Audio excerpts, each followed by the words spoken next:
Everyone here in the back? Okay.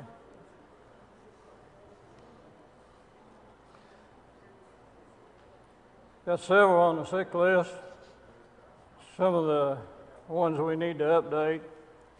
Glenn Maple is facing surgery on his knee, and I haven't heard a report on Gerald whether he found out anything or not.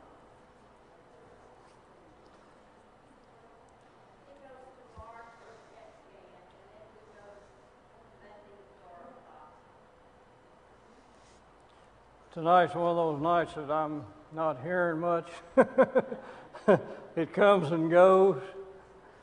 What'd she say? She said he goes tomorrow for a CAT scan and a biopsy on Monday. Oh, okay. All right, so we need to keep him in our prayers. I'm not going through the whole list. Gladys Judge is going to rehab, scheduled to go to rehab tomorrow. She's done about it. She's back in a room in the hospital. They didn't take her to rehab. They were going to take her yesterday, and for some reason they put her in room 231 here in the hospital. They're not going tomorrow? Well, I don't know. That's what Shirley was saying, that she's scheduled to go tomorrow. Well, she might. Ruby Lawrence came home today, but she's really having a tough time, so she requests that people not visit her at this time. Are there, I always like to announce we rejoice about Sophia Faust, who put on Christ in baptism. That's great. And Jamie Compton had an uncle that passed away, Seth Neelis, so we need to keep Jamie in our prayers. Who else?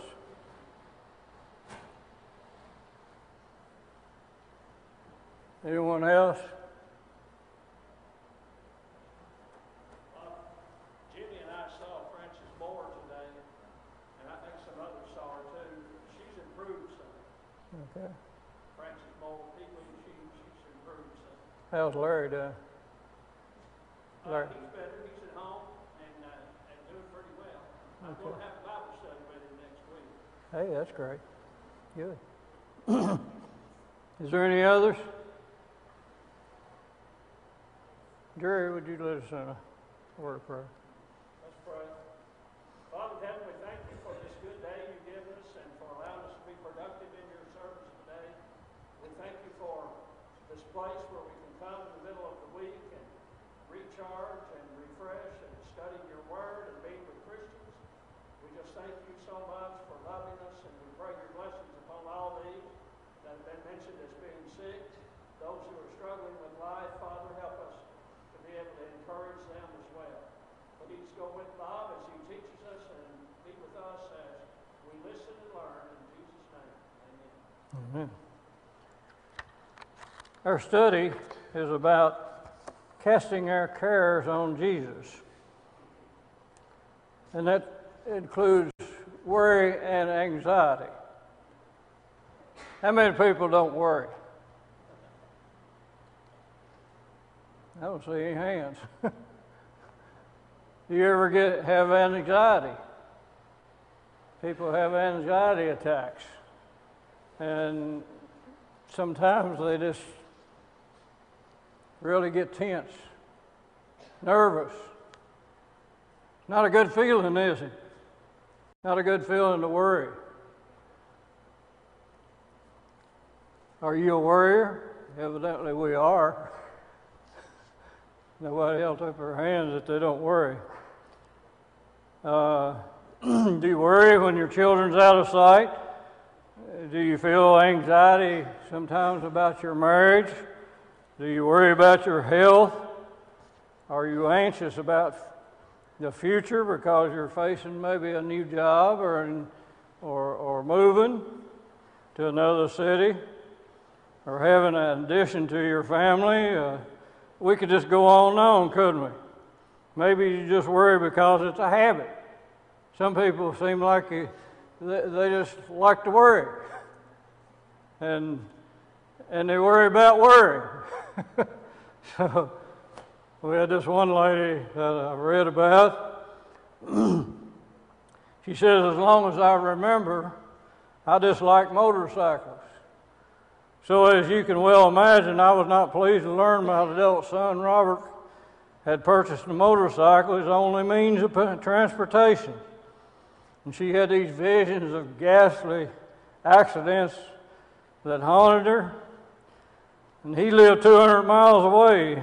She said, I was quite certain if he had a terrible crash, our phone number would not be with his identification, so we might not know for several weeks.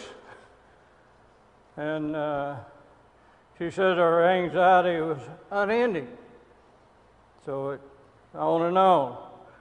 So she said every time I saw a motorcycle on the road, I'd think of Robert, and fear and anxiety chilled me. A sick feeling crept into my body. Of course, I knew I could not continue to survive in such a constant agitation. Somehow I choose to apply my Christian faith to the source of the continuous worry. Says my way of doing this was through prayer. I decided that when I saw the motorcycle and worry tried to grip me, I would simply pray. I rejected mental images of that twisted metal and broken limbs, and instead prayed for his safety and his health, as well as for the person on the motorcycle that I see. It says, before long, my worry was replaced with a peace that only comes through prayer. It became quite a habit. In fact, to this day, she said, when I see a motorcycle, I still automatically pray for my son. So she overcame her fear. We can overcome our fear. We have the ability almost always to overcome our fears. Do we overcome them? Fear is one of those things that fear is torment. Worry is torment. Do we like to be tormented? Turn your Bibles over to the 10th chapter of Matthew.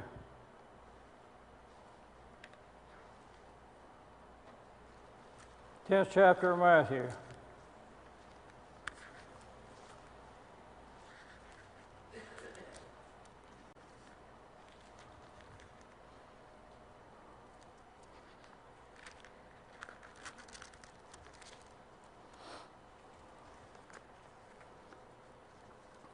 I want us to look at verses 38 through 42.